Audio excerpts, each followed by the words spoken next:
is going on, everybody? Welcome back to Rad Company. Now, guys, this is the season finale of season 3 of Rad Company, and we have a special guest for you guys tonight. You know who it is. And honestly, this guy is one of the most requested guests I've ever had on this show. Man, since I've started this series, people are messaging me like, you need this guy on, you need this guy on. And it's going to be an interesting story when it kind of goes on how I found him. So, guys, let me see who is in the chat first before I bring in our guest and we get down to it. So, in the house right now, we've got Adrian James. What is going on, Adrian? Welcome. Staunch TV. What's up, brother? How you doing? Foz Rotten. How you doing, man? John Doe Juggalo in the house. What is up, rad dudes? What's going on, man? Cinemerdum. What is going on? Witch Hunter. What is up?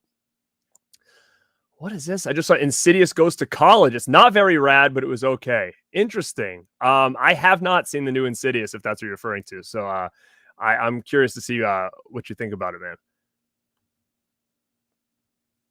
What's up, Carlos? How are you, man? Fade to Blood. What is going on? Jonathan Nichols. Yeah, Cody is here. What's Johnny watching? What is going on? Cisco Hara. How are you? Sean, you've been waiting for this one, man. I know a lot of people have. Jesse, what's up, dude? And the man who was on the last episode of Rad Company, Captain Horror, what is up, G? This is going to be a epic Rad Company. Vanderhoff, what's going on? Kane B. Brent, what is going on, people? David in the house. Thank you, man. I'm looking forward to it, too, because this is honestly like the first conversation I'm ever going to have with Cody. Ever. So why don't we start this thing off now? And bring in the man of the hour, and that is Mr. Cody Leach. Cody, welcome to Rad Company, man. What's up? What's going on, dude? Hey, man, I'm digging that background. You know, usually I see you with the green screen, but I think that's the background right there. Yeah, I like doing this one. I do it whenever I do like my spoiler reviews, or if I do like my monthly wrap up, talk about the movies I do it on the month. It's nice to be able to sit down and talk my ass off for a change instead of standing up in front of that thing. So when you're doing, that's right, you are standing up the whole time you're doing those reviews, right? Mm-hmm. Oh, yeah, that must be tough, dude. So do you have it all set up with a green screen in that room right there? Yep. So basically you have that right there in the ceiling is my green screen. So I just pulled that down. For some reason, it took me like 5.5 years of YouTube to figure out that pulling one down instead of just having one up permanently is probably the way to go. And then I have some lights on the ceiling, and then I have my camera right there, which you could see. So I'm always shooting right in that little area right there. That's interesting. I want to get into your setup in your studio, because obviously this is like your home office basically right now. So it'll be really interesting to kind of hear about that. But man, you know what? The pull down the green screen is it. That's the way to go, because I do some stuff with I've done some stuff with green screen, and I've had to like get a sheet and like hang it all up. It's a mess, dude, a big mess. So I'm thinking, why don't I just put something up here and then just pull it down behind me when I need to? That's the way to go. Oh, for sure. Yeah. When I started YouTube, I had like a monstrous studio quality one that probably photographers use in little businesses places. So we had a little apartment, and I just had the green screen stuck behind our dining room table. And I kept promising and lying to my wife. I'm like, I'll take it down once I'm done recording. I'll take it down. I'll put it back up. And once you take that thing down and put it up once, you're like, yeah, it's staying. Sorry, honey. Hate me. So then we moved into our rental house, which we lived in before here, and I bought one of those pop-out ones, kind of like the little the sun guard for your vehicles. Almost like a tent. Yeah. Yeah. So that was a little better, but still, it's like, well, I never want to take it down. And then I found out that one, and I'm like, well, shit, just fucking do that, and now it's gone. Now it's easy. So now, was that a lot more pricey than the other ones because it does that, or was it all relatively? Wow. Okay. So that's definitely what I'm going to do, because you're right. I did a couple green screen shows, and once that thing came down to do my regular shows, I was like, I haven't put it up since. It's been almost a year. Oh, yeah. Because it's just like a pain in the ass, like you said. It was like taking up the whole back room over here, and you know, it was a pain in the ass. So anyway, dude, when I get into these shows, I really like to learn a little bit more about obviously the guests, but I also like to kind of tell my story when it comes to maybe how I found this person or whatever. I like to kind of go through that.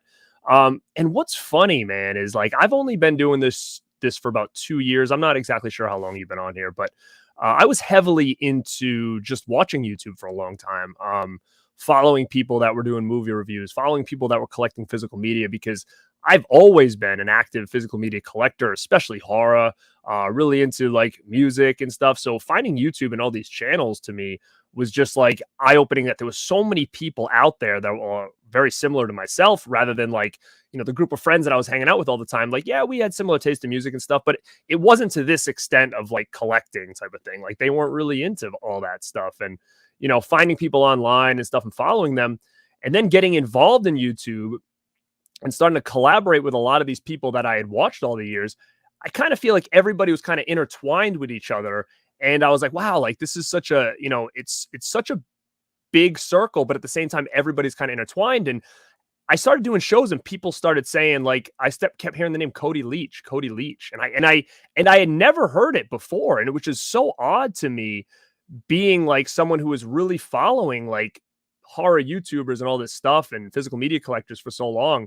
And then I looked you up and I was like, holy crap, like he's like a big name in this community, in this space, but why has he never been on my radar? And it just goes to show how large this community is, when you think it's small and it's a small niche and you're like, oh yeah, I know everybody within like 2 steps, right? Like I might not know him per se, but I know this guy who knows this guy. And it's just, you start finding these pockets and you're like, wow, like this is crazy. So I started kind of watching your stuff because people kept bringing you up and telling me I need you to get on the show and all this stuff. And I'm looking, you're doing a live stream and I'm looking at all the people in your lives and I'm like, yeah, like I know none of these people that are even on your lives either. Like people that you've had as guests and people that are in the chat. And I'm just like, wow, there's just so many other little pockets and worlds out there in this same kind of physical media / movie, community. And it's just wild to me that I can't believe I only found out about you probably like maybe a year and a half ago.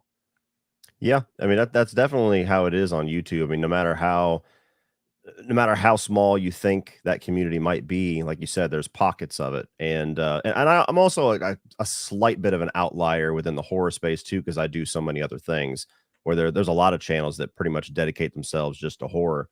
And so I kind of exist a little bit outside of that. But yeah, even to this day, I'll collab on a channel and they'll have guests in and I'll be meeting people that have been doing it for years that I've never heard of. And I'm constantly seeing new channels or even older channels pop up. So it's like a bottomless pit to a certain degree once you start going through YouTube, no matter what niche you're in. It really was. Now, like I said, I was watching YouTube and contemplating with creating a YouTube all the way going back to like, I don't know, 06 or something like that. And, really around 2010 is really when I was like, all right, I want to do this. I want to do this. I'm watching a lot of people out there, like, people like Pizzal, Dead Pit, Justin Ryan, like some people that aren't even in it anymore. I was watching like this guy B Jr. I was watching the Flickster. Like I was watching a lot of people. Were you somebody who was watching before you started? And when did you kind of decide, what, I want to get in on this? Yeah, I actually I went to college for a year. I graduated in 2008. And when I came back, because it didn't work out after the first year, I kind of discovered that people were talking movies on YouTube. So I found like Jeremy Johns and Stuckman and all them. And I was like, holy shit, people use this YouTube thing to talk movies. That's pretty cool. And so the summer of 2009, I had like a false start to where I did the mistake that everybody does. Like, I can do this. Quality doesn't matter. And so I had just this generic laptop. I used the little built-in webcam in that. And I did a review for Rob Zombie's Halloween 2, Final Destination 4, the Nightmare on Elm Street remake, a couple of things that came out that summer. And it was the worst content ever. I mean, it's like, it's me with a laptop sitting on my lap in a room with no background, and it's all cockeyed and like looking up at the double chin angle and stuff like that. Like when you swipe your phone and you get the selfie mode by accident and you're like, what is that? That was my framing. So it's not just me then. Is that yeah. Right. And so I had a little false start that summer, and then I just kind of stopped because I had like a good 2 or 3 years there where I was kind of finding myself, where I'm like, I don't want to go back to college. I'm not made for the military. How hard is it going to be to go into the workforce? And so after, me just living life for a while, 2016 came, and I was doing a construction job at the time where there was a lot of travel required. And so every day I'm driving a minimum of 3 hours up to maybe 6 hours a day. And so I was listening to a lot of music. Eventually you kind of get sick of listening to music. I started listening to podcasts, and I found myself kind of yelling at the radio. Like I wanted to join the conversation.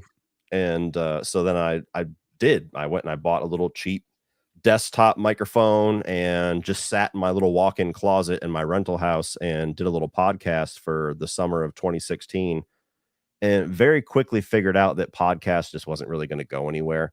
Like it was fun, but unless you're like a name established before you go into it, it just seemed like it was going to be damn near impossible to get any kind of traction. And so I was really intimidated with video editing and the amount of stuff that I would have to buy to try YouTube.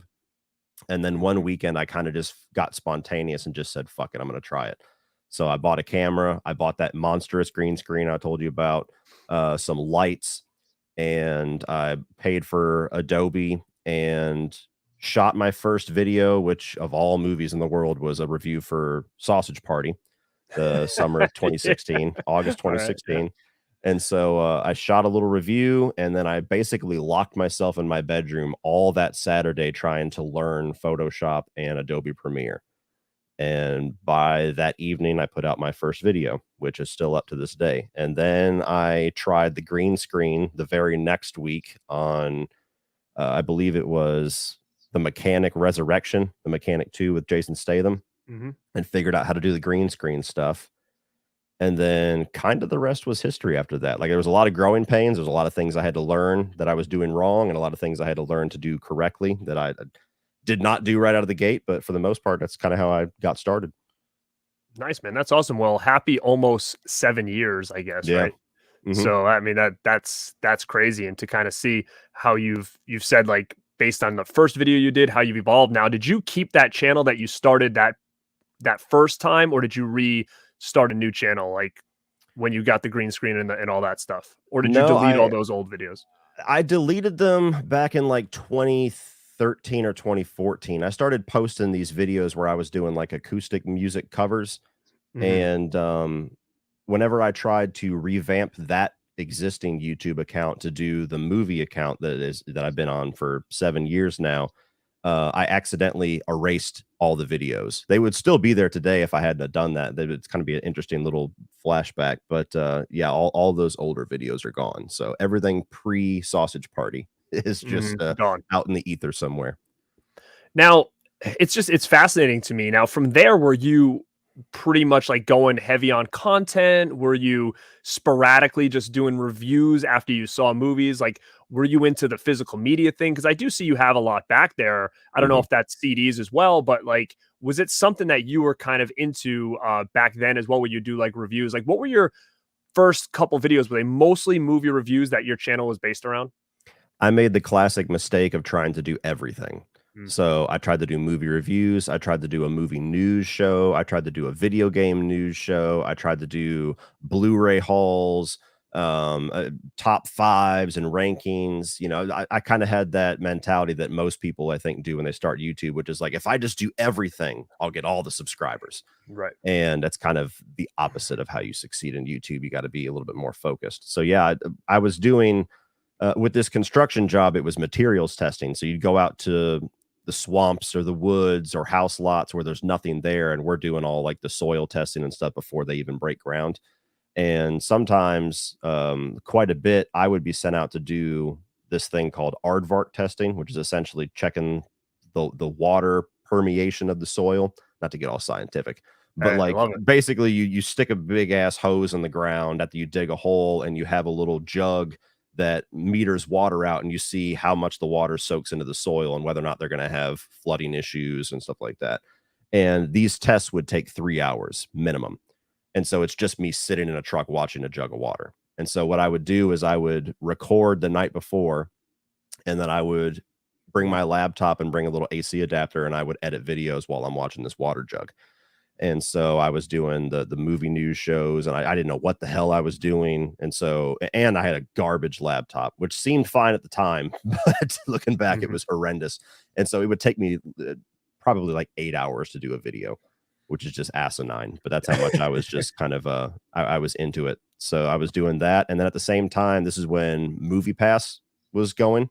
Hmm. And so I just tried to go see every movie that I could.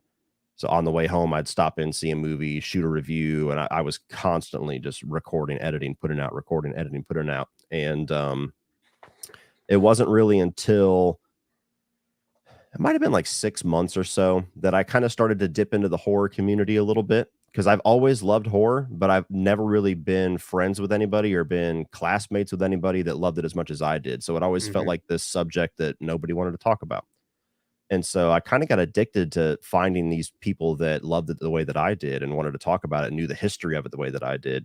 And so I did like this little poll on my channel back when I had like, I don't know, 400 subscribers or something like that, where I was like, what's the first franchise that I should review? And Nightmare on Elm Street was the winner, which is for the most part probably my favorite horror franchise. And so once I started doing those, then my channel got a lot more focused and kind of got the identity that it became. Hmm. Now, what's cool is when I did find you after, your name kept getting brought up, and it's funny because I saw Mizzy in here. He actually was one of the people that had reached out to me about getting you on here. Um, I can't see where we're getting a lot of comments through, but Mizzy, I saw your comment in there. And one of the things I also noticed too, and I think it must have been on YouTube or maybe Instagram. Now, I then heard that you started going on YouTube full time, which is not something that you hear a lot of people say and do, Hmm. especially I think in this specific niche that we may be in, right? Yeah. And the one thing I saw that you were doing that I really liked, because I'm a very like, when it comes to this kind of stuff, I like to be organized. I like to be prepared. I like to make sure I have an idea of like what's ahead. Like I hate scrambling and stuff. And so I always make sure like, hey, here's the next couple videos that's going to be going on in the next month. And then if I figure anything else out, I'll add it in. But I have like some main things I want to get done for that month. And Hmm. I saw you posting somewhere where you would post like your calendar for Hmm. like your stuff. And I was like, wow, that's awesome. Like that's what needs to happen. Like I need to put out like a calendar of some sort, or put like coming soon, and then have like different big episodes that I'm going to do. And I started doing that on Instagram, like, coming this month, and I'd put like thumbnails for like different videos that I had planned and stuff. And I thought that was just a really unique thing to your brand that I never really saw anybody else do. Was it's almost like sometimes you're not sure if people are just doing things on the whim and like they're figuring it out that day. But it seemed like you really sit down and organize and be like, okay, this makes the most sense because, and you can tell like some of the stuff you were doing, like based on maybe like what movie was coming out that week. So if Insidious Hmm. was coming out, your week ahead was like, you're going to review the Insidious movies, then you're going to rank them. So I like the fact that it was very thought out, mindful. Like that's just kind of how my brain works. And everything to me is always like not a gimmick or a storyline or something that just flows. And is that something you're still doing, or did you start doing that when you went full time? Because you're like, listen, I need to have a schedule. If I don't, I'm going to sit here and twiddle my thumbs all day and realize I got nothing done. Yeah, I still do it, but I kind of keep it private. I don't share it as much, because there's times that I found myself where I would lay out the next week of videos, and something would happen that would make one of the planned videos not a good idea, or I might just fall out of love with the idea or something. Hmm. And I always hated disappointing people if they were looking forward to that video and I decided not to do it. So I still do a calendar. I keep it right over here, just to the right of where I'm sitting. Hmm. And every single month, either the last week of the previous month or the first week of the new month, I'll sit down, I'll pull up Wikipedia and log every single one of the new releases that I want to review. And then just like you said, I'll kind of plan videos around that if it's relevant, like Insidious or like Indiana Jones. I reviewed all the previous films and then did a ranking, stuff like that. But yeah, there was a lot of that was my buddy Sean Chandler was doing something very similar, and I always liked him the way that he did it. But just like you said, when I went full time, my biggest fear, because I had never worked for myself before, was not working enough. Hmm. And like I'm a pretty hard worker, so I wasn't really worried about me getting lazy about anything. But it's a weird feeling to suddenly start working for yourself and you're your own boss and you have to hold yourself accountable. And so that was absolutely my way of, here's the 6 videos that are coming this week. And because I've already shared it to all my subscribers, now there's no way that I can't get it done. Now, when I wake up, it's like, well, everybody already knows I got to get this one done today. And so it was a way of just kind of keeping the gas pedal down. But after a while, like I said, I kind of thrive on chaos a little bit. So I'll put this up here as kind of a guideline for the month, and 85% of it will stay, but I'll find new ideas throughout the month, or I'll fall out of love with an idea that I thought was cool 3 weeks ago. Sure. And so I just started kind of keeping my schedule just for me so that I don't disappoint anybody. Well, that makes sense for sure, and I think Hmm. that, what you said was the accountability aspect of putting it out there and saying, "Well, I promised it. I have to go through with it and, Hmm. not disappoint." I think that's huge because you're right. Like when you start obviously working for yourself, it does take that little extra motivation because you could sit there and put out minimal content and just, hope people are watching some of your like, I mean, there's always ways to do it. You don't need to put out content every day and Hmm. still, keep moving forward because if you have evergreen content, like it's still going to make a big difference. And I know we briefly talked about college and, I was never a great student.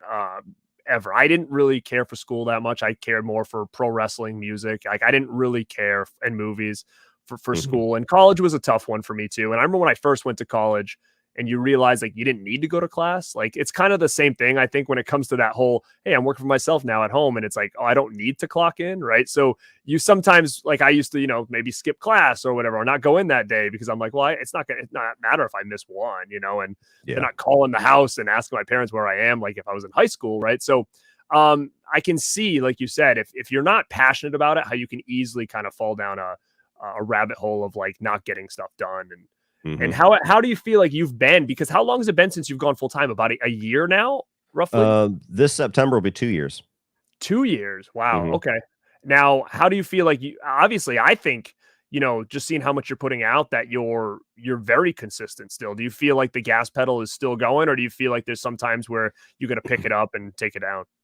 I go through spurts. Like for the most part, I think I've done really well. That first year, especially, I was just grinding the entire year. It helped that it had a lot of really big horror stuff coming out. Mhm. So we had like just the month after I went full time, we had Halloween Ends, and then you had last year, which was just a fantastic year for horror all the way around. This year's been a little tough because it's been a very mediocre year for movies, and especially in horror for me, at least in my own opinion. There's only been a couple that I've really liked. And so the difficulty that I find is trying to be consistent, which was my kind of my goal when I first went full time, was just triple down on everything that I already know I can do, not trying to do a bunch of wild new ideas and get experimental. And I've started to feel a little bit of that fatigue this year, where I'm kind of fallen into a model of what we already discussed: new release, doing some previous in the same franchise, doing a ranking. And I have a lot of ideas that I've been playing with for some new stuff, but it's a struggle of trying to find the time while also trying to keep up with all the new releases. And this year has Mhm. just been extremely crammed. Probably still feeling a little bit of that post 2020 effect, where there's just so many movies that were sitting around that, we're getting months where there's like 4 or 5 monstrous movies just back to back to back to back. Mhm. So that's the only fatigue that I get here and there, where it's like I want to do some different stuff. I want to try some different stuff. I want to expand and change stuff up a little bit, but it's such a busy time that I struggle to find time to even fit the new ideas in. Now, do you feel trying to keep up with like all the movies coming out, all the big ones, or do you feel like even if it's like, what, I know people want me to talk about this, I don't really have any interest in this, and I'm not going to do it. Yeah, I'll be selective here and there. That's why I've kind of started doing this year, where at the beginning of the month I'll talk about all the movies that I saw in the previous month and rank it. And there's usually maybe half of those that I didn't even do any actual coverage on, but I still get my thoughts out there and discuss it a little bit. Mhm. And I still saw the film. But there's absolutely been times where something comes out and I'm just like, that's not going to be a high performer. I'm sure people would watch it, but I could probably spend that time elsewhere and come up with some better videos that more people that subscribe to me would want to see.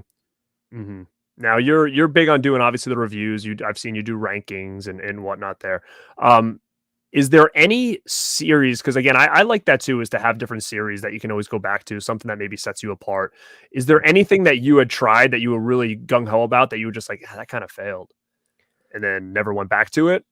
Um, yeah, I've had a couple of ideas. It wasn't necessarily a movie series, but I've had a couple of ideas that I was really excited about that just didn't take off. One of the big ones was this idea I had called Pitch Wars. that I did, I think like maybe 4 years ago now, maybe even longer. Shit, time flies. But the concept was me and a guest I would pick a topic like horror sequel or Marvel movie or whatever, and me and a guest would come up with our own little pitch, and then we'd do like a live show or we do an edited video where we share our ideas for a movie and have the audience vote on which one was the best. And I did the first episode with a friend of mine, Chris Durbin, who he used to be on YouTube. He's since moved on to actually work on a television show, which is pretty awesome. And we did our own DC movie. This was back when the Batman v Superman had just come out. Justice League was on the cusp coming out, and so very early on. And it's still to this day one of my favorite videos I've ever done, but it just didn't perform well.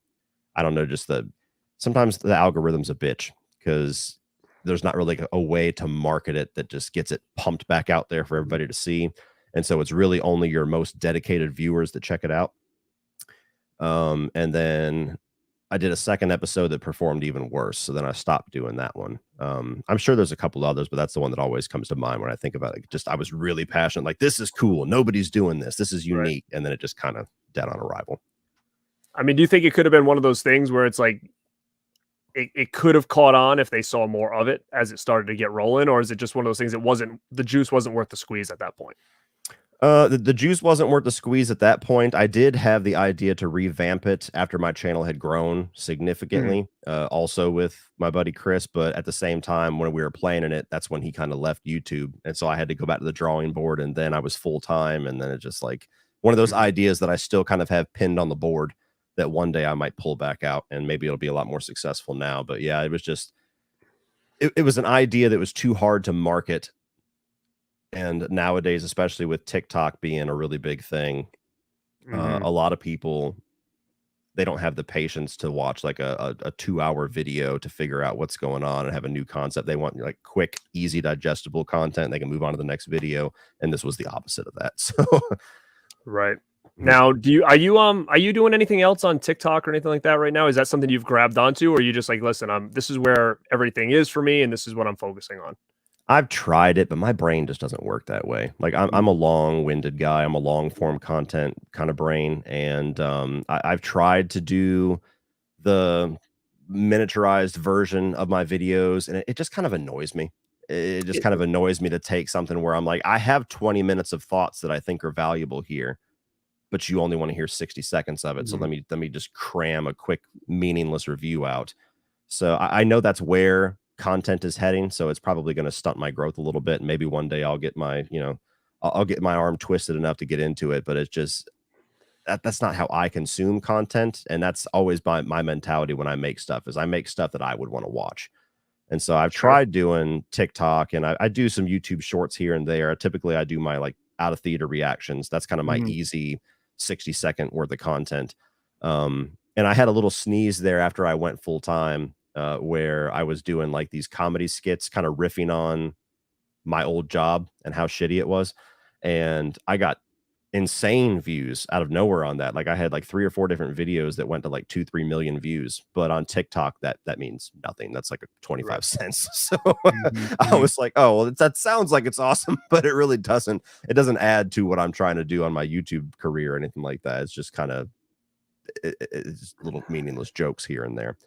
So it's definitely a different animal, for sure, because obviously I've tried to dabble on it as well, but like there isn't a lot of, in my opinion, I haven't seen a lot of crossover, right? So like even people that I've had on the show that are more TikTok famous per se, I guess, right? And they also have a YouTube channel, but their YouTube channel is very small. It's even smaller than mine is. And you find them on TikTok and they've got like, 500,000 followers or whatever over there, but there's not a lot of carryover onto the other social medias, right? So like their Instagrams or, even like there's not as much carryover as on TikTok. And you just wonder why. And I don't know if it's because of the short content, if the people that are watching it don't really feel invested in the person as much as like if they would have watched a long form video, like, because I don't like, if I saw someone hold up a movie and recommend it to me, that's not enough for me to like be interested in that movie. I need to hear more. I need to, so that's just from a movie aspect of it. But I mean, it's, the platforms are fun and whatnot. But again, I just don't know if the carryover if you're focusing more on YouTube is as good, and vice versa. Actually, I don't know if like you said, you went over there to try a couple things and it didn't take off the way your YouTube channel did. And with that being said, when did you really notice a big leap from starting out in 2016 to all of a sudden to be where you are, which again, 7 years to be where you are is amazing. Yeah, I've had little spurts here and there. My first year, at the end of my first year, I had 1,500 subscribers, which to me was astronomical. I was like, how the hell is there 1,500 people on earth that give a fuck what I say? And then I want to say it was either my second or third year, maybe both of them put together, where I was really heavily in the horror community and doing all these review series and really starting to fill out my channel with these different franchises. And I was doing a lot of networking, I guess you could call it too, where I was collaborating with a lot of the channels, and me and 3 or 4 friends at the time had a live stream that we would do every once in a while on one of their channels. And so there was really a big focus in community those first couple of years. There I saw quite a bit of growth. And then, we'd hit lulls here and there, especially when I was working full time. I mean, there was times where sometimes I would go 2 or 3 weeks without making any content because I would just get exhausted. But it was a mix of like me getting my juices flowing and also just what movies were out at the time. Like Halloween kind of coming back definitely was a big kick in the ass for a lot of horror YouTube channels, because there was just suddenly so many huge things to talk about. It wasn't so much about remember the good days. It was like, we got this new stuff coming that we're all excited about.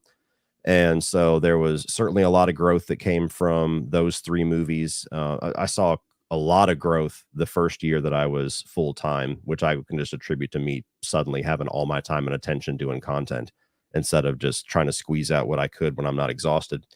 So it just kind of came and went, really. And like this year's been a really slow year so far. And who knows, it might pick up by the end of the year. Maybe next year will be monstrous for me. But that's the weird thing about YouTube. That was the most terrifying part about going full time, is it's so unpredictable. You could have the gas pedal to the floor, do everything the same way that you've been doing it, and it's just not a good month. It's just not a good couple of months. And it comes and goes. Now, but all in all, regardless of a slow month or not, your vision to go full time you still look at that and say, all right, this is where I'm supposed to be. I'm glad I did it this way. Oh, for sure. For many different reasons. I mean, I've built my channel and I've done enough of the stuff that goes along with the channel, like working with brands and, building out Patreon and things like that, to where just on the financial side of things, I've got enough going on to where even a slow month on YouTube doesn't hurt me really. If it went on for a very long time, it started to get concerning. But even beyond that, like, I was so miserable at my last job. I'm just one of those guys that, like, it's not necessarily like a problem of authority, but it's when authority doesn't listen when you know better sometimes. And we've all had those times in our jobs to where it's just like you have a boss that just does not care, or you have mistreatment going on, or they just want to grind people into dust until they get tired and they quit or they retire and they bring in the new person. And the last job that I had was just the most miserable experience, to where like the last 6 or 7 months that I worked there, I was just like a zombie. And getting away from that feeling of being stuck, that unfortunately a lot of people do with working for corporations and stuff like that, where it's just like, I have to go in and spend 8 to 10 hours of my day feeling miserable because I have to pay the bills. I have to take care of my kids. I have to take care of my wife. And I was fortunate enough to put in so much work in the 4 or 5 years before that and build out what I've built, to where I was able to walk away, and now I can make all the decisions. And it's just so gratifying to be able to wake up excited to go to work and happy while I'm doing work, and then I can go to bed at peace knowing that I'm not like miserable for what's going to come tomorrow. Because it was this vicious cycle for months and months and months, to where I would go to bed depressed and wake up angry because I have to go to this place to go to work. Yeah, I mean, it's a lot of sense, and I know a lot of people can relate to that too. It's almost like, it seems like you felt you didn't feel valuable in that place, right? Mm-hmm. And when you didn't feel like with your boss or whatever, there was just you didn't feel like you were of value to that person. But when you come on here and you're like, oh my God, like there's 100,000 people that give a shit about what I'm saying, Mm-hmm. right? Like you've now you're valuable here. You know what I'm saying? So I think that is in and itself is a huge motivator for somebody to feel like in a place that they mean something, right? And like you said, you can kind of dictate, what happens next, which is awesome. Now, with the channel, is there anything we talked about some things you had worked on before that that you're not currently working on due to maybe it underperformed, but do you have any visions for your channel going forward? Like, hey, like what's the next step here? Like, is there a new series you're going to try? Is there a next level that you're going to try to go? And obviously that's like anything else. There could be obstacles there, but is there anything that you kind of see next for your channel? Well, this year I've started to do a couple different podcasts. I've had a podcast channel for a couple of years, but it was that I had a little bit of a hiatus there where I would take viewer questions, but I would kind of gear them more towards personal questions, like talking about life for kids or dating or whatever it is, just to have something different to talk about besides movies. And I enjoy that quite a bit. I started doing a podcast with my wife to where she's very much not a big movie fan. Like she has her favorites, but compared to me, it's like we're on two totally different wavelengths as far as our love for movies. And so we'll watch a movie where I'll pick a movie, we'll talk about it, what I like, what she likes, and then she'll pick a movie. So we kind of go back and forth, and that's been fun. And I'd like to do something along those lines to where maybe like bi-weekly or weekly, I would have some kind of a podcast or a movie news show or something where I'm talking about what's going on. Just to have something more so on the side of news, because I don't do too many news videos anymore because it changes so rapidly. And I also have a couple other videos that just to get away from the more traditional rankings and reviews that talk about movies in a different way. I have a couple other ideas, like one of them that I've already had the logo and some designs done for it called Movie Brawl, where I'm going to pick like two movies and make it a very fancily edited video where I'm just doing voiceover and stuff like Terminator 1 versus Terminator 2 and talk about like how the cinematography compares and how the plot compares and where the action compares, and then I'll like pick which one I think is better by the end. Or it's a very early idea as far as like the gestation of it, but trying to do some different things besides just reviews and rankings and rinse and repeat. Yeah, sure. I mean, I totally get it because again, you've been doing this for about 7 years. You've kind of had, that formula going on for a bit. It made you where you are. So obviously, it works, but being a creator in itself and you just feeling like it's like Groundhog Day a lot of the times, it's probably like Mm-hmm. in your brain to stay creative. You're like, what else can I kind of do here? And I actually think that idea with the brawl is pretty cool because again, we talked about it earlier, like having content that like evergreen content that can be used forever. Like, you do a news show and that's going to only be hot for what, a week? Yeah. And then nobody's ever going to ever come back and want to know what the news was for July 2023, right? So Mm-hmm. you have this content and someone looks up Terminator, like, oh, this is pretty cool. He's battling these two, and that never gets old. And I think that's more content that I'm interested in trying to figure out. And I know a lot of other people may not be, but in my head, I'm thinking bigger picture than just like what's going on today. Yeah. And I think because that can help the channel forever. Even if you get a video that doesn't do too well, you have those other ones that are still getting checked out, that you might have done 5 years ago. So I think that's a real cool idea. And it may take a couple tries to get it to catch, but I think in the long run, I think it's something that definitely kind of be unique. Yeah, that's my thinking exactly. And a totally different idea that I had too, which people have been asking me to do for quite a while.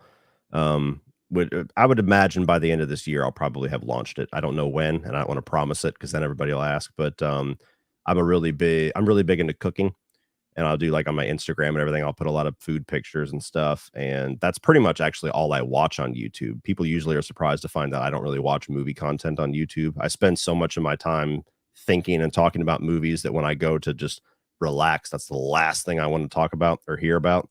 So I watch a ton of cooking channels, and I would like to make my own separate cooking channel at some point, doing like grilling and smoking and all that kind of stuff. And I've been trying to think of ideas of how to like cross market the two.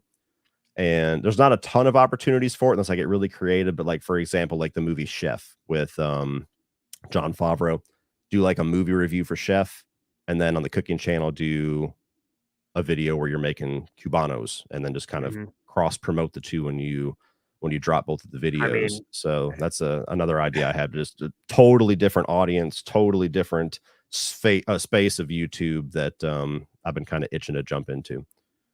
no, I like the ideas, man, because you know, I my full-time job is I'm a fitness trainer, personal trainer, fitness coach. I've been doing it for 18 years. I did do some stuff online as well, but I'm mostly in person. And you know, I've always thought in my head too, like, how cool would it be to kind of cross those paths, right? Where like what I'm doing here and then what I'm doing there, especially online, and kind of cross. It's always been in my head, like maybe someday that can somehow come together.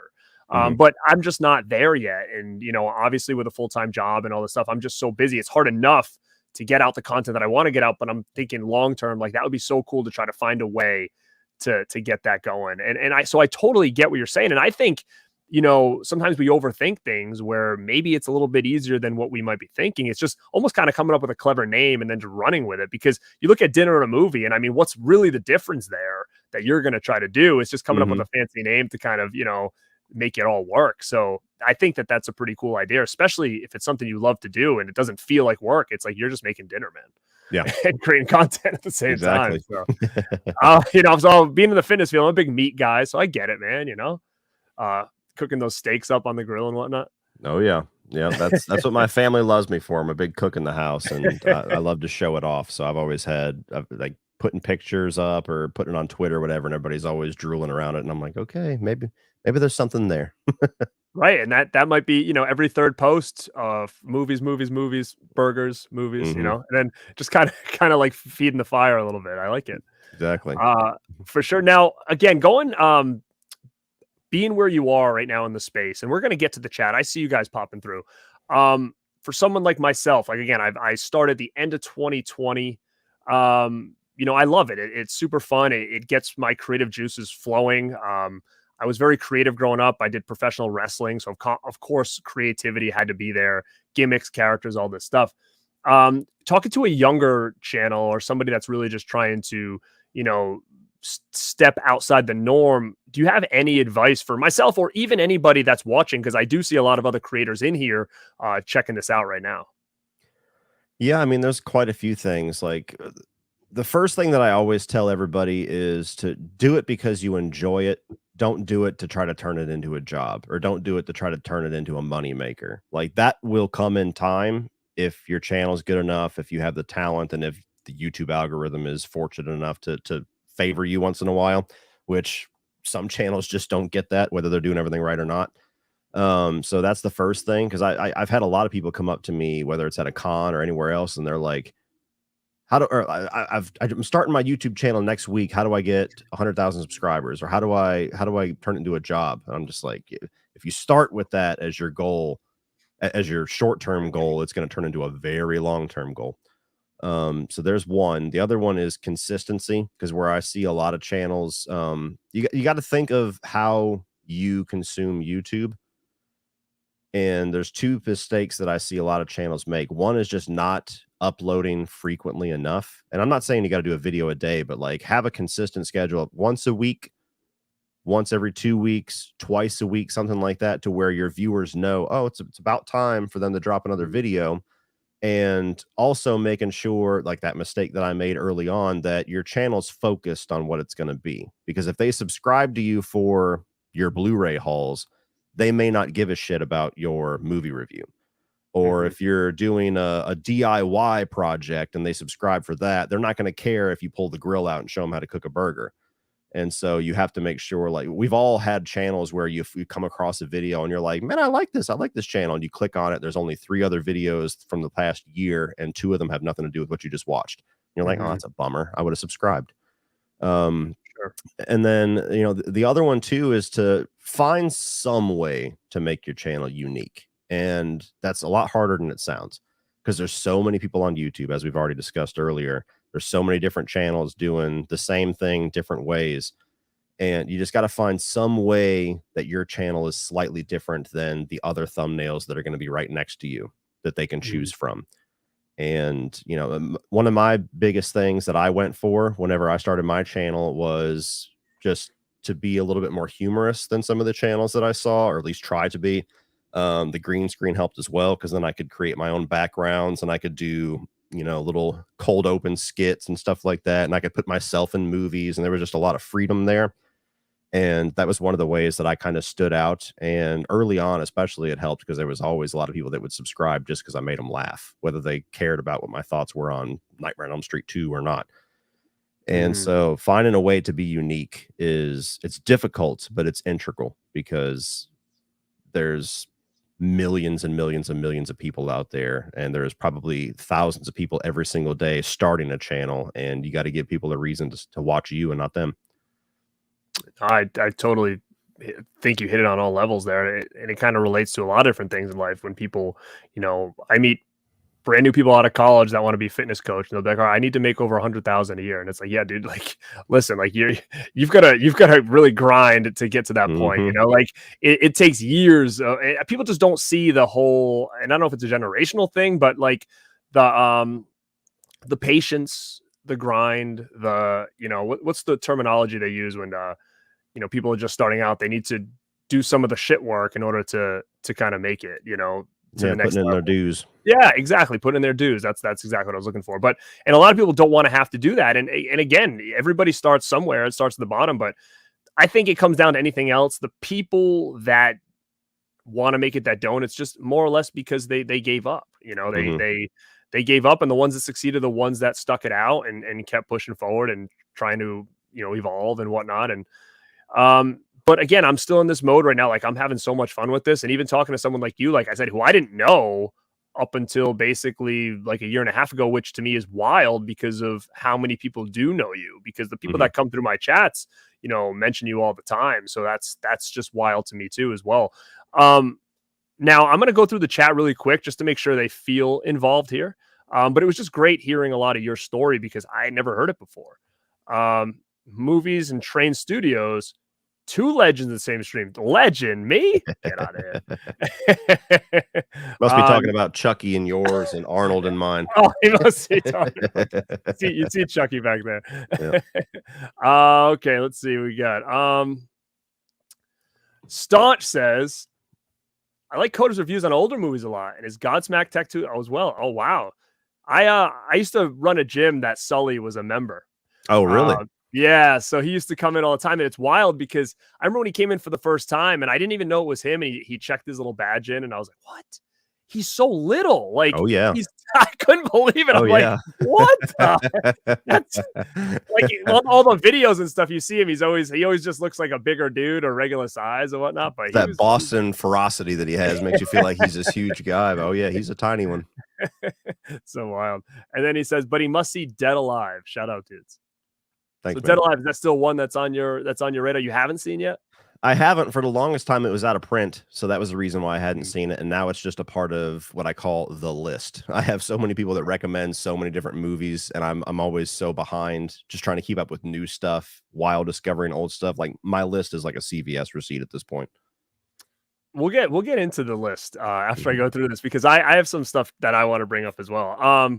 Michael says, Cody, love your content. Some of the best out there, all love in the world. Keep it coming. Thank you. Hi, Ken. This is for Ken. Do you think Cody would ever do a video with you? I'd love to see you on a roundtable. So are you doing more vids going on other shows now, or is this something new, or is it just depends if you have the time? I try to collab when I can. Sometimes some months are easier than others. Some months I just know there's no way in hell that are just packed to the brim. But yeah, one of the things that's been really important for me is I always try to collab and promote and also help out and interact with smaller or younger channels, because nobody did that for me. And I don't really see anybody else do it. And it actually frustrates me. Like, when I see a lot of channels, nothing annoys me more when I see a channel with 1 million subscribers that is promoting a channel with 3 million subscribers. And it's just like, guys, you don't need any help. Come on now. There's so many other channels out there that are doing great things that you're just completely ignoring. And so that's a big thing for me, where I always try to, if I like somebody's content, I don't give a shit if they have 30 subscribers. I'll help them. I'll promote it. I'll share people. I'll try to get people over there. And, you know, one of the big things, it's kind of a corny saying, but I always try to live my life by it. I try to be the change that I want to see in other people. And so that's a big thing for me. Dude, that's awesome, man. I love it. Thank you Mhm. for that as well. I think that more people need to be doing that. I don't know if people sometimes, I don't know if you ever were a big wrestling fan growing up or whatever, but it was a big part of my life. So I talk a lot in wrestling terms, but I think a lot of times people get worried about their spot per se. Like, and Mhm. all of a sudden, if they see somebody like, wow, this guy's content's good, he's really good, I could promote him and be cool with him, but I don't want him to get to my level and then, you know what I mean? Like, I think that there's some people that might feel that way. Oh, So there they is for kind of sure. like, they kind of like back off just enough where they'll maybe like be cool with them, but they won't really like collab with them or whatever. And it's tough because I think in the same way, man, imagine if you were the one who really helped someone out and people don't forget that, man. Oh, Like yeah. people don't forget. And if someone ever surpassed you, guess who the first person they're gonna promote and take credit for? The one that helped them out. Like, and that's just Mhm. with anything in life. You never forget the people that helped you get where you are. You just don't. You forget the people that you feel could have helped you that just did not put that hand out. And I think that that's just a really cool thing that you're doing because you are, at the top of the chain for a lot of these channels that are doing this stuff. So super appreciative for sure. And it sucks, like you said, there wasn't a lot of people that were around to do it for you back then. And maybe there's some people that are out Yeah. now that you feel could but don't. I don't know.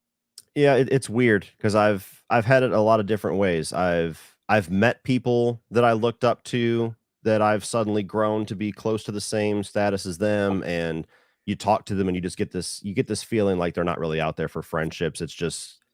It's all business. It's like if you can help my channel out, we're cool. Otherwise, I'm just going to do my own thing, which is just that's a lot of channels that are based in LA give me that vibe. And then there's also people where very in a similar way where it's like it's got to be a mutually beneficial thing, Mm. otherwise I'm not interested. Like I've had channels that I looked up to that I've surpassed, and they ignored the hell out of me every time I try to talk with them or collab with them, and suddenly now that I'm where I'm at and they're where they're at, now all of a sudden they want to talk, and I'm just like, nah, I'm good. But you know what So though? I give you credit for doing that because yeah. that's going back to what we just said. Like they had the opportunity, right? And they Mhm. decided to pick a different one. And now it's could be biting them in the ass a little bit. And it is what it is. I mean, I totally feel you for sure. Mhm. Ocean Chicks Film. So Karen, I actually did an interview with her today. She interviewed me on her channel, which should be coming out very soon. What is going on? She says, Cody, I really appreciate your honest opinions on films. What are your thoughts on the upcoming Exorcist Believer? Let's talk about Exorcist for a second. Well, thank you. I I have no interest or faith in it, to You don't. put it as bluntly as possible. The Exorcist, and I'm actually one of those people that I'm not a massive fan of the original Exorcist. I actually prefer Exorcist 3, so this is going to be kind of contradictory of that. But The Exorcist to me is one of those movies that should have never been a franchise. That was a great idea that they executed to, many would say perfection. It's one of the most prolific horror films of all time. Many people call it the scariest horror film of all time. As a franchise, it sucks. Exorcist 2, one of the worst movies I've ever seen in my life. Exorcist 3 is amazing, but it has very little to do with the first Exorcist. And it's a very different type of movie. The two prequels, the two different versions of the same Mhm. movie, I'm not a big fan of. And Mhm. then like so you had the Halloween trilogy that just came out, the David Gordon Green trilogy. And Sure. there's massive fans of it, there's massive haters of it. There's a lot of people like me that are kind of in the middle. It has its successes, it has its failures. And to me, that wasn't amazing enough of a trilogy to get me excited for David Gordon Green to do the exact same thing with Exorcist, to where they're gonna go back to the first film, delete everything afterwards, bring one of the characters back, which I guess in this case is the mom, and we're gonna do a new trilogy. And to me, it's just like, what story is there to tell? What are you gonna do 50 years later that is gonna matter? Like, and I don't know anything about the movie, so maybe there's an amazing idea that they've come up with, but just the concept alone of a legacy sequel to Exorcist doesn't excite me, and I haven't been impressed enough consistently with what David Gordon Green has done in the horror space to get excited just for the fact that he's attached to it. Yeah, I agree with a lot of what you're saying. Obviously, I think Exorcist, the original, fantastic movie. Mhm, Still my favorite of the three. Obviously, three is amazing as well. I've been a huge Exorcist fan for a long, long time. mhm, Um, Man, I'm not faithful at all for this new adaptation. I'm not. I'm intrigued. Obviously, it's one that for some reason, I don't get to the theater a lot anymore, but that's one that's like, if it hits that theater, and I assume it's still coming because I know there was some talk about it maybe not going to the theater, but I'm sure it is. And that's one that I'll definitely be there for. Because I'm intrigued to see what he does. I don't think he's going to do anything well. I don't think there's really been, everybody who's tried to rip off The Exorcist, there's been many great ones out there since then. And I don't think this is going to be any better, but I'm definitely just curious to see what he does. And you're right. Exorcist should have never been a franchise at all. It should have been a standalone movie. It is what it is. That's it. Part 3 is great. It works well, but it wasn't supposed to be an Exorcist sequel. It was almost forced into that. At the end of the day, which it could have been a standalone movie on its own and not had that Father Karras or whatever involved, and it would have been fine, but I'm intrigued by it just because I not to shit on it per se, but I think I'm curious to see like what he thinks he can bring to the table that's going to be different than what we've seen in any possession movie, really. Yeah, and that's another part of the problem for me too, is like the demonic possession subgenre has just burnt me out. Because you have The Exorcist that came out that just blew everybody's minds with the head twisting all the way around and the levitation and, all the things that have now become cliches in the exorcism, demonic possession subgenre. And I just can't think of what else they're going to do that's going to blow our minds. Like what contortion, what bones are going to snap that are going to get reactions out of us that we haven't seen 25 other movies try over the past decade. And so it's just a crowded subgenre, right? I struggle to think of what new element you're going to bring to it. I think that was a big undertaking for him to say, I'm going to come out with 3 Exorcist movies. I just feel like we could have made a better decision there with maybe what franchise he was going to tackle. But, going back to like, I don't know anything. I actually don't know anything about what I haven't seen anything about it. I don't even know if I've seen a poster for this damn thing yet, if it's the one even out. I'm not sure anything that's going to happen with this movie. Do you know, are they like, well, I guess it doesn't matter because it's where is this supposed to place now? Like, are they like deleting the other ones? Like it's going to be a direct sequel to the original, and it's going to be the mom, Reagan's mom. What do you think about that deleting past movies? Do you like that? Like, or that drives me nuts for some reason. It's getting a little overdone. I think that it was necessary in some franchises, but it's come to a point now where almost all franchises are doing it. So Halloween did it, and then Texas Chainsaw has done it like 3 fucking times at this point. You had Candyman that did it. I'm probably thinking of missing another one. I've heard rumors that that's the only idea that they're coming up with for Nightmare on Elm Street, is that we're just going to go back to the original and bring Heather Langenkamp back. And to me, it's kind of a boring played out idea at this point, to where it's just like that's not a very creative idea. We're just going to delete all the other movies. And by doing that, you're kind of guaranteeing, or you're at least puffing your chest a little bit, that your movie is going to be better than all the movies you just got rid of. And I think that's where it can rub people wrong sometimes. Like, you're deleting a lot of sequels. I mean, there's not many horror franchises out there that don't have some shitty sequels, but there's also some really great sequels in there. And when you're deleting the ones that we love to deliver a movie that maybe isn't even as good as those, it makes us that much more critical of it. Sure, I totally agree. I actually had a big problem with the deletion of Halloween 2. I know what they were trying to go for. I understand. They go, well, he didn't want them to be brother and sister. Okay, but it didn't matter, right? Like, that's what I was gonna say. Like, if they were brother and sister through that whole trilogy, it wouldn't have made a difference at all. It wouldn't have made one lick of difference, because the only time they ever referenced it was like, oh, they thought they were sister and brother, but they weren't. It was all made up. Like, and that's all they ever said. Like, it didn't matter. So that's why I was like, why have such a big deal about that? Delete a perfectly awesome sequel, in my opinion. I think as a kid, those were always, I watched those back to back. So to me, they always felt like one long movie. Now to delete that, like, it just, to me, drove me absolutely nuts.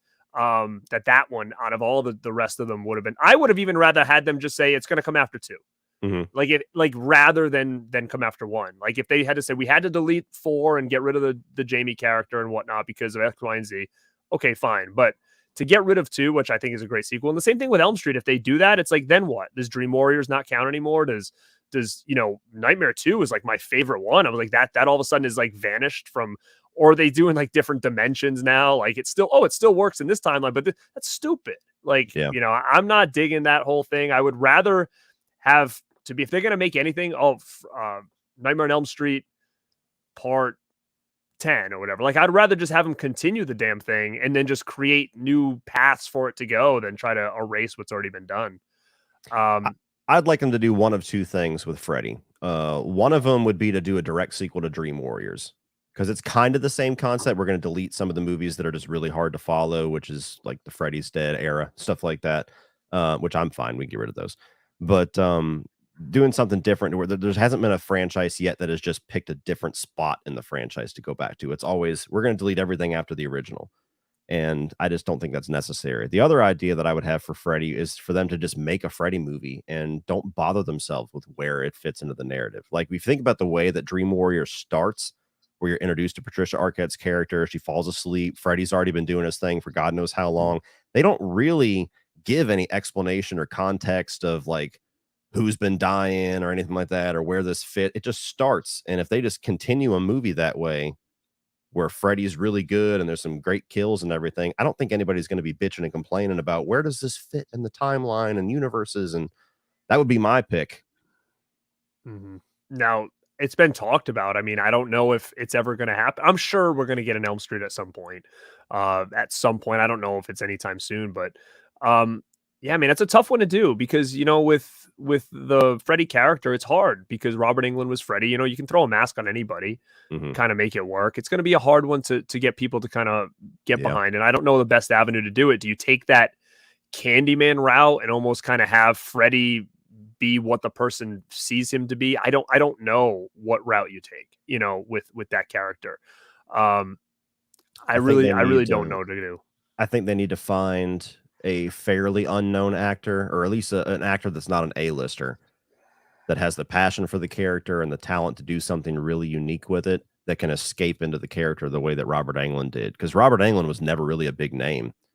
And even to this day, he's really known as just Freddy. But like back in the day, nobody really knew who Robert Englund was. So when you see Freddy, you don't see an actor in makeup. You just see Freddy.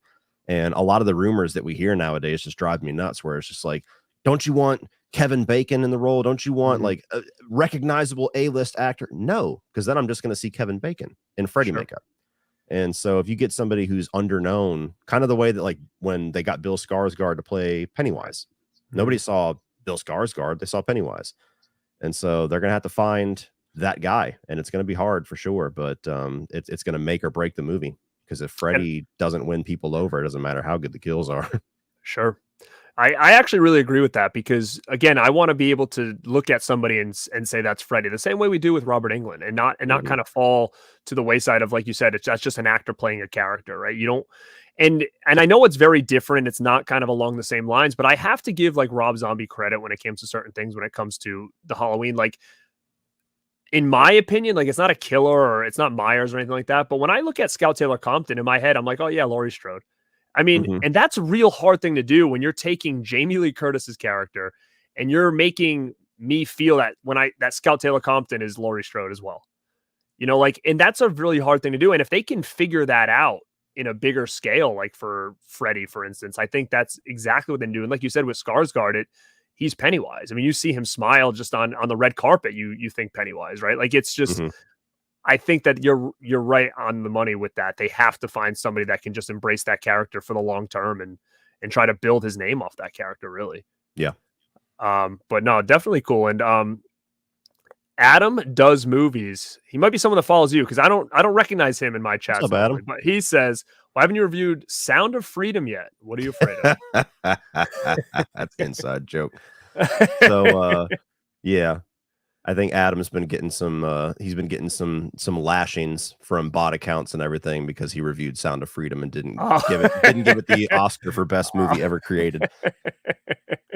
He also says, joking, we need a collab going. Hey man, you just let me know, I'll be there. Harry Brady, what's going on? Dallas Jones says, I admire Cody's no-nonsense approach to film criticism, always straightforward and informative. I try. I appreciate it. I like that too. Because I think some there's people too don't. many people. Yeah, you know, but I get it, man. People get really, really like latched on to an opinion, right? When Mhm. the one thing about, like I said, I do fitness for my job, right? And there was a point in time where I was doing a lot of social media fitness related stuff, content, this, that, and this. And then all I found was that all these coaches and fitness instructors and personal trainers, all they did was bicker with each other on like what was a better exercise, why that didn't make sense. It was just this, like it was, and I was just like, you know what? I don't like being in this realm where everybody's just trying to criticize everybody else. Like, hey, I know more. And then you come into this, I'm like, this is easy because it's just fucking opinion. Like, if I don't like something, you like it, who cares, right? It doesn't matter. But there are a lot of people that'll get really annoyed if your opinion doesn't match theirs. Yeah. It's I mean, weird, man. It's weird. Like I still can't wrap my head around that 7 years later, like people get so offended at a piece of art that they didn't even create if you didn't see it the same way. And it's just like, I don't give a shit. Like you could tell me that John Carpenter's The Thing is the worst thing you've ever seen in your life. And I'm like, okay, cool. I'm still gonna love it next time I watch it. It doesn't matter. mm-hmm. And people have this weird thing nowadays where they try to politicize everything, and they try to like take your opinion and make that your entire personality, and it's just odd. And then we're also in this weird thing where nowadays, especially, where if you see a new movie, it's either got to be the worst thing you've ever seen or the best thing you've ever seen. If you say anything in the middle, then you know you have an agenda or something like that. It's weird. I'm like, 3 out of 5 movies do happen. Sometimes you could see a movie and it's just okay. It doesn't ruin your life, and it doesn't give you a hard on when you walk out. It is a very hard time right now, especially because the one thing about my channel and what I do is I don't review a lot of current stuff. Like I don't get out to the theater a lot. I miss it. I will, I reviewed like Halloween Ends when it came out, because obviously to me that was something I needed to see. But a lot of these movies that are coming out now, I don't catch until way later. So yeah, I'm not really on the cusp of like these brand new movies, especially if they're outside the horror genre. I never really get to see them. And so I'm not there when people are all excited about it. But, I do see that, like you said, is that people there's so much out there. You could say one little thing and people spin it into something else. And then it becomes like, oh, well, he meant this and this is why. And it's a tough time out there. You got to really feel like sometimes you got to walk a fine line on the things you do and don't say, because it gets construed nowadays into what you didn't say. Yeah. And it could be anything. I posted something today or yesterday about, what the hell was it? It was, oh my God, it was a movie. Oh, Phantasm 2 just had like a anniversary. So I posted a Phantasm 2 thing and I'm like, amazing horror sequel, Phantasm 2 had her anniversary, blah, blah. And then the comment I got underneath is, oh, so you don't like 3, 4, and 5? I'm like, when did I say I didn't like them? I just said I like this one. Like, had nothing to do with that. So then all of a sudden it became that. I'm like, when did I say I didn't like those? Because I didn't put them on there. Wasn't their anniversary. So something so small and ridiculous on a bigger scale, I can see how it's tough to be out there, especially with these brand new movies coming out and people getting on you about stuff like that. It's probably tough. Luckily, I don't have a lot of that on here, but I'm also, very small in comparison. But it's a tough time right now to have an opinion, I think. Yeah, I've made that joke a couple of times where it's like, man, pancakes are great. Like, what the fuck do you have against waffles? Like, exactly, nothing. Man. I didn't say anything about that. Yeah, I had someone, and I think sometimes, especially if you go live and stuff, they try to antagonize you and or they try to get you to fall for something and say something, and then you got to kind of just get them out of the way, because I've had people do that to me too, where it's like, are you seeing this movie? No. And then it's like, why? Because no, it's just because I don't feel like seeing it. that's I why. have fun with that. There's no other reasons that me want to see it. So I do appreciate that too, because I think a lot of people are afraid to give negative reviews nowadays, because then it almost seems like you're personally attacking like who made the movie. And it's like, no, there's nothing to do with that. Yeah. People worked hard on this movie. Okay, cool. And I'm happy to see that there's people out there that are really, they don't just love everything, because I don't love everything. So it's nice to meet other people that are like, oh, I'm glad I'm not the only one that feels like I'm on this desert island alone that came out there and said I didn't like something. Oh yeah. Let me see what we got. All right, David, what upcoming movie are you most looking forward to for the rest of the year? Ooh.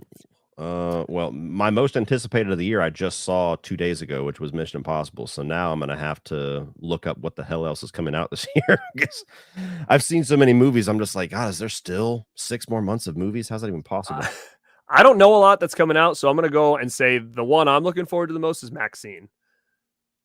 That's Is that probably the coming one out I'm. this year? Oh, I don't even know. Is it not? I If thought it's it was. I not, thought it was. I'm pretty sure it's next year, but I could be wrong. But I'm pretty positive it's early next year. I'm sure they'll let us know in the comments. So if that's That would not be this my year, choice. That would be my choice if it was, but I'm pretty positive it's early next year. I don't know what it would be then, to be honest. Yeah, I don't know. This has been a weird year for me because isn't really any movie this year that I'm just like balls out excited for. Like last year, it was the Batman. I could not wait for the Batman.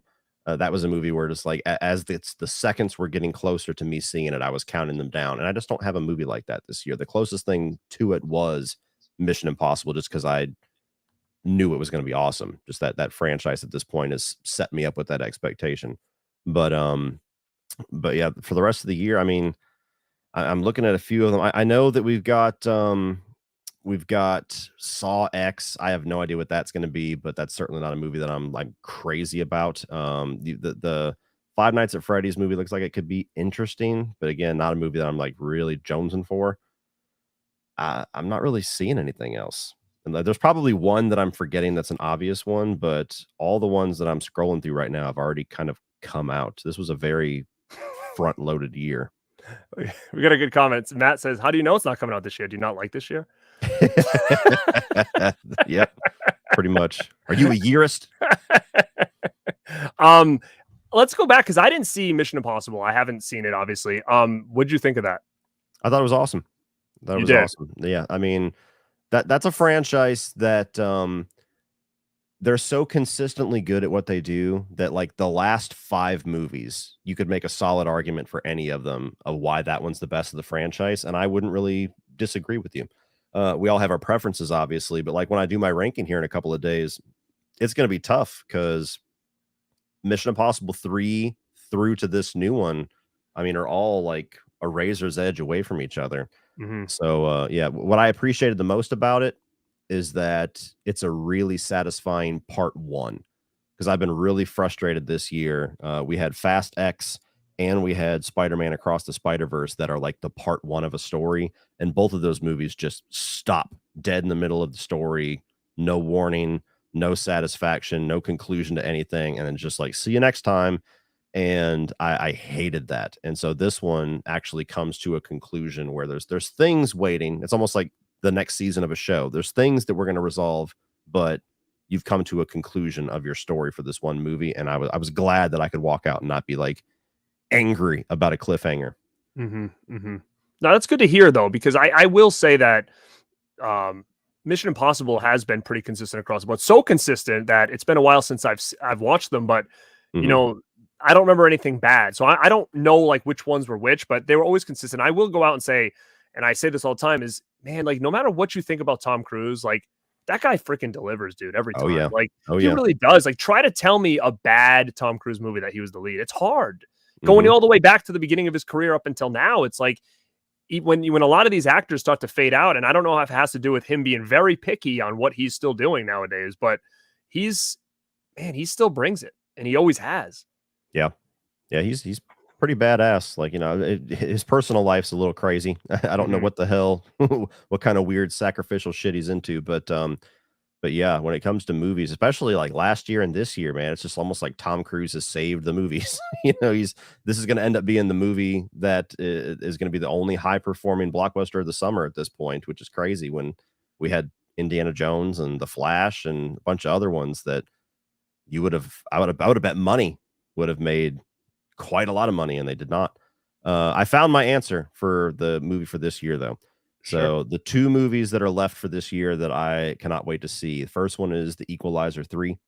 I love the first 2. I'm a Denzel whore. I love anything that guy does.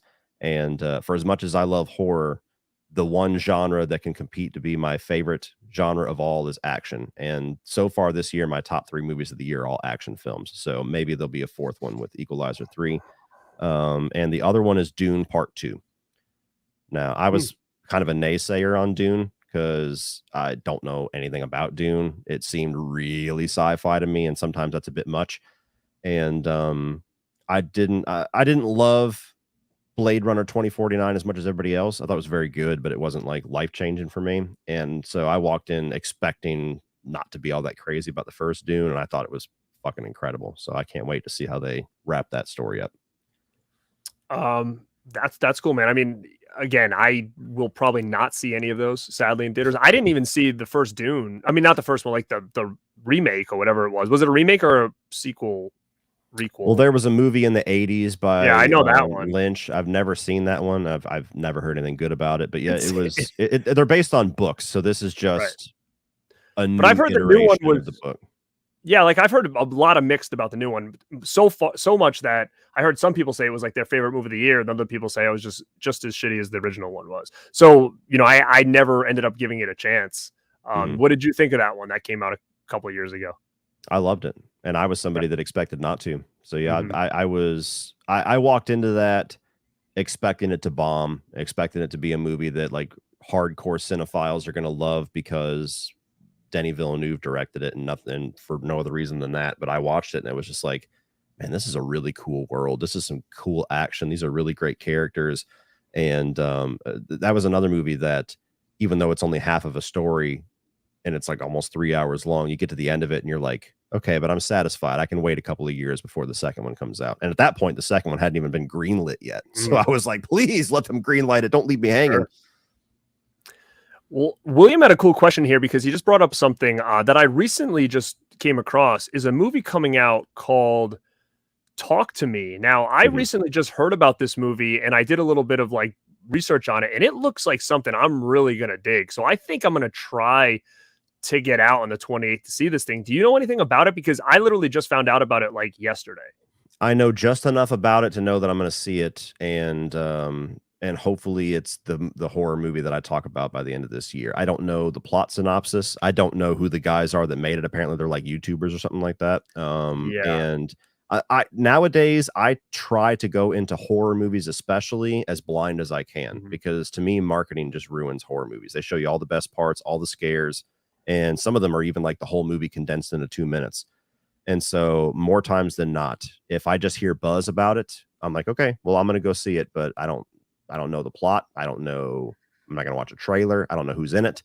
But I came close. Apparently there was like the Regal movie mystery or something that they do every once in a while where you just buy a ticket and you find out when you're there what movie it is.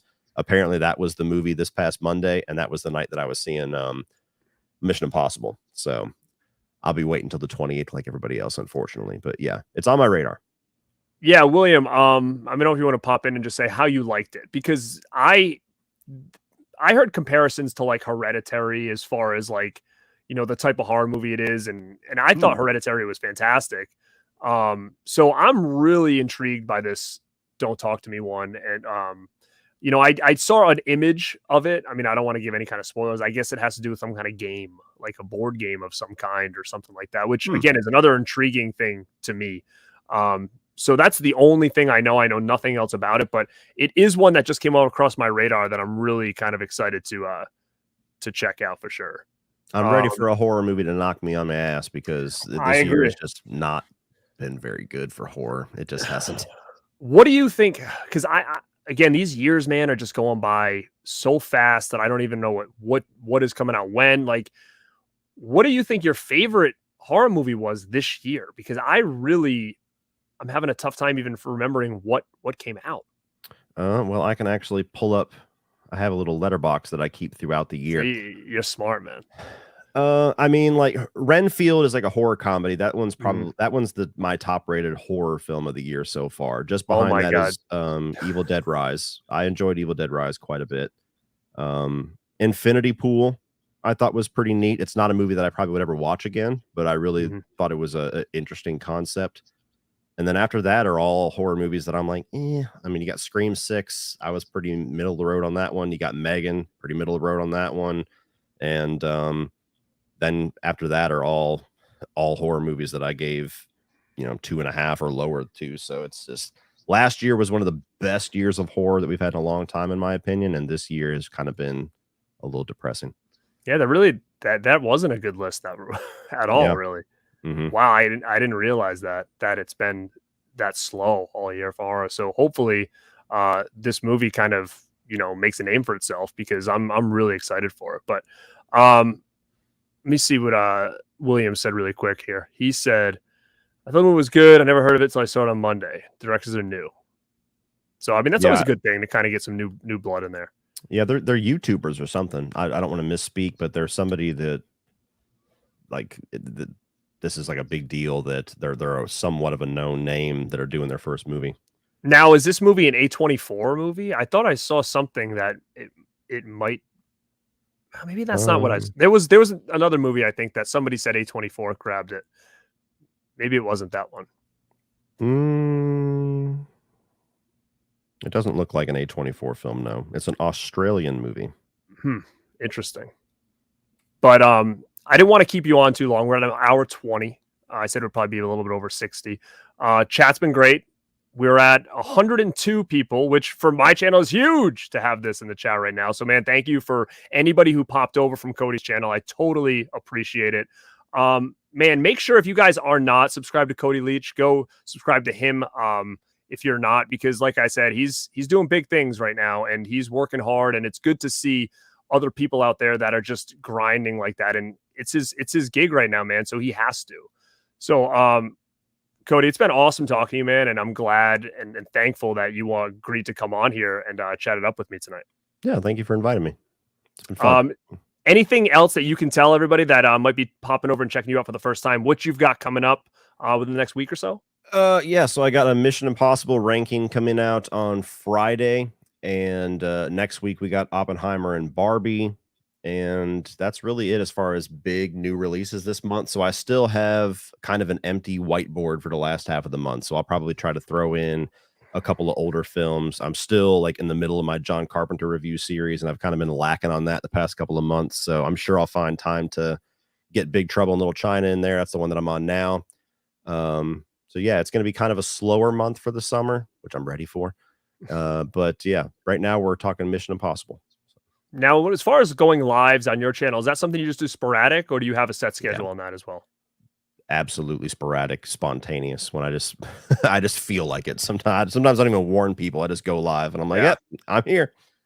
But it's funny because sometimes I'll do that too, and I'll be surprised on how many people pop in because I'm like, wow, I didn't promote this at all. You know, sometimes I just pop on. And what else is weird is I feel like people like when I go on really late. I don't know if it has to do with the people watching the show, but if I went on like now, like if I went back on in an hour, I feel like the same people would just come right back. It's wild. Do you ever notice like the later you go, being on the East Coast, that you get a lot of traction?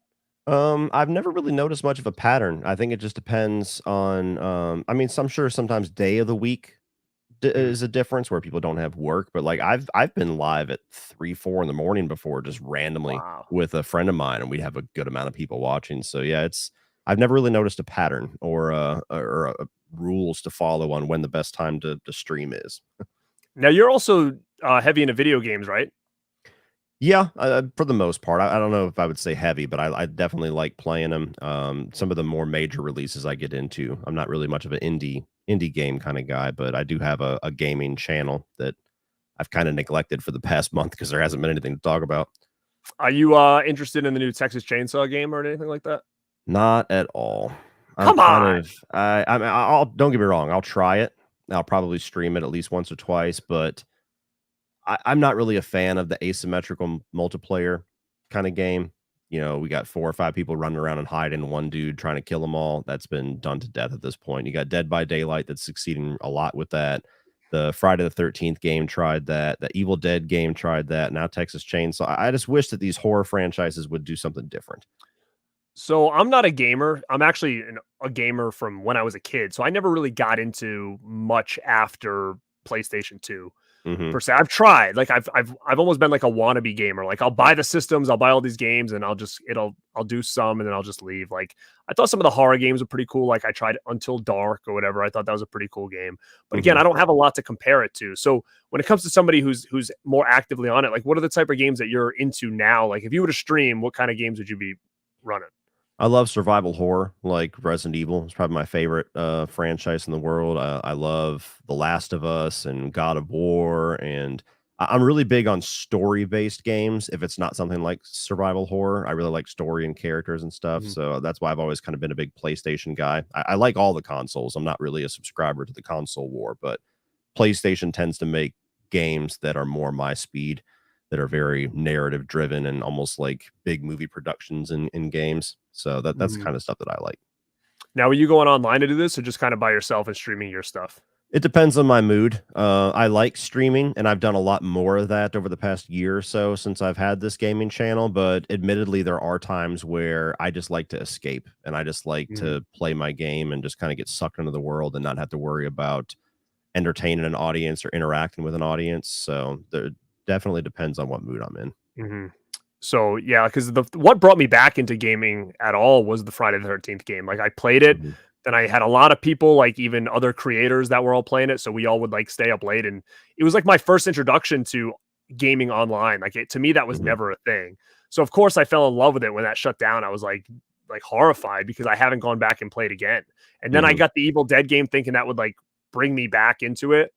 I played it once by myself. I was like, okay, cool. And then like not a lot of people were playing it. So I've played it for 10 minutes and I bought it like day one. And I'm just hoping that this with the Texas Chainsaw, I'm excited because I'm like, well, maybe this will bring me back into this more like hanging out with people and not have to just do this or whatever and just sit on the couch and just chill out and just talk to some friends and stuff. But it remains to be seen, I guess. Yeah, it could be fun, but I just see it as kind of like putting a new skin on the Friday the 13th model. And I did the same thing with Evil Dead. I bought it day one. I played it maybe twice, and I was immediately bored with it. And I'm just afraid it'll happen with the Texas Chainsaw because it's basically just like one thing, wash, rinse, repeat. You know, am I Leatherface this time or am I Sally Hardesty? Sure. I'm just not really. I'm kind of an antisocial gamer. I'm not really a big multiplayer guy. I like getting into stories and single player and puzzles and all of that, with a few exceptions. And so that's another part of it too, where my social battery, I guess, for multiplayer games will deplete pretty quickly. Now, do you want to promote your channel that you're not really doing a lot on, just in case there are a lot of gamers over here that want to pop over? Because I don't do any of that over here. So yeah, it's called Cody Leach Game Chamber, and I've been pretty active on it the past year. Just this past month or so, I haven't really done much because they're just after Zelda came out, there really hasn't really been anything going on, and I honestly haven't even really played games. I go through these little spurts to where I'll get like really heavy into games for like 2 or 3 months, and then I'll go like 2 or 3 months where I don't even care to pick up a controller. And yeah, that's kind of the phase that I'm in right now. I don't even know the next big game that's coming out. It might be Texas Chainsaw for all I know, but it's kind of in a lull right now. But yeah, sure. Cody Leach Game Chamber. All right, guys. Well, again, thank you all for coming in and popping in live and hanging out with us tonight. Thank you, everybody who's coming in on the replay. Like I said, make sure you subscribe over to Cody Leach's channel and see what he's got going on over there. And guys, this is Garrett at Born to Be Rad. And like always, stay